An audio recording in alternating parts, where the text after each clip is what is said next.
আসলে আমাদের জীবনে শখের জিনিস ছোট হোক বা বড়, কম দামি হোক কিংবা বেশি দামি, যার শখের জিনিস তার কাছে কিন্তু জিনিসটা অনেক মূল্যবান। হ্যালো এভরিওয়ান, আসসালামু আলাইকুম, কেমন আছেন সবাই? তো আজকে আমি আমার একটা শখের জিনিস আপনাদের সাথে শেয়ার করব, তাই পুরো ভিডিওটা দেখবেন। এখানে আমি তরকারি কেটে নিচ্ছি, আর আজকে আমি আলু, করলা আর মাছ দিয়ে ঝোল করব। আপনারা কে কে করলার ঝোল খান আমাকে জানাবেন। করলা সবজিটাই আমার অনেক পছন্দের, এটা যেভাবে রান্না করি না কেন খেতে আমার ভালো লাগে, ভাজি হোক আর ঝোল হোক। তো কাটাকাটি শেষ করে আমি এখানে রান্নাঘরে এসে রান্না বসিয়ে দিয়ে একটা জিনিস খাচ্ছিলাম। এটা কি জিনিস আপনারা বলেন তো? আচ্ছা, এটা কালো জিরা, আর এটা খাওয়া হেলথের জন্য খুব উপকারী, আপনারাও এটা খাওয়ার ট্রাই করবেন। আমিও রেগুলার খাওয়ার জন্য চেষ্টা করি। প্রথম প্রথম খেতে অবশ্য ভালো লাগতো না, কারণ কালো জিরা খেতে তিতা লাগে, কিন্তু এটা খাওয়া যেহেতু স্বাস্থ্যের জন্য খুব ভালো, তাই খেতে খেতে এখন অভ্যাস হয়ে গেছে। তো আজকে আমি রান্নার ক্লিপ নিতে পারিনি, আর কথা বলতে বলতে দেখছি এদিকে রান্না প্রায় হয়েও গেছে। আর এখন আমি তরকারিটা নামিয়ে রেখে চলে যাব বেলকুনিতে, গিয়ে আপনাদের একটা জিনিস দেখাবো। তো এখানে আমি কিছু কথা বলছিলাম, আসলে বাহিরের রাস্তার গাড়ির আওয়াজের কারণে ক্লিপগুলো আমি দিতে পারিনি। এখানে আমি কি যেন একটা বলছিলাম।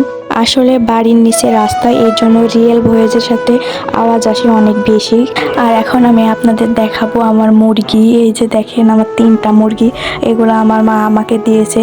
এর আগেও আমার 2টা মুরগি ছিল, ওগুলো অনেক বড় বড় হয়েছিল, আর ডিমও দিত, কিন্তু আমি ওগুলা খেয়ে ফেলছি। পরে এগুলো আবার আম্মার কাছ থেকে নিয়ে আসছি। আসলে ওই মুরগিগুলো অনেক বড় বড় হয়ে গিয়েছিল, আর এত ছোট খাঁচায় থাকতে ওদের অনেক কষ্ট হতো।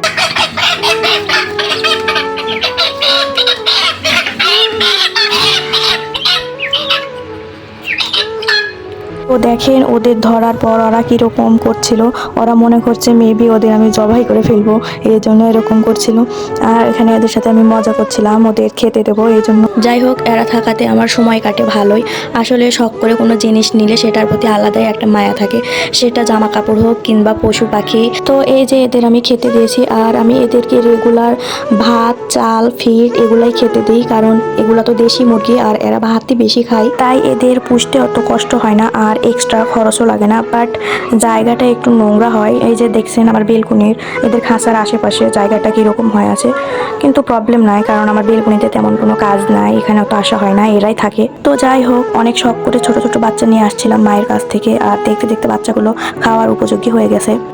আসলে গ্রাম হোক বা শহর, যে কোনো কাজ সব জায়গাতে করাই সম্ভব যদি আপনার মনের ইচ্ছা শক্তি থাকে। কারণ আমি যে কোনো কাজই করতে চাই না কেন, সবচেয়ে আগে মনের ইচ্ছা শক্তিটাই কিন্তু সব থেকে বেশি প্রয়োজন।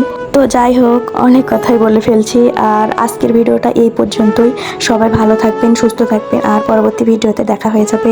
আল্লাহ হাফেজ।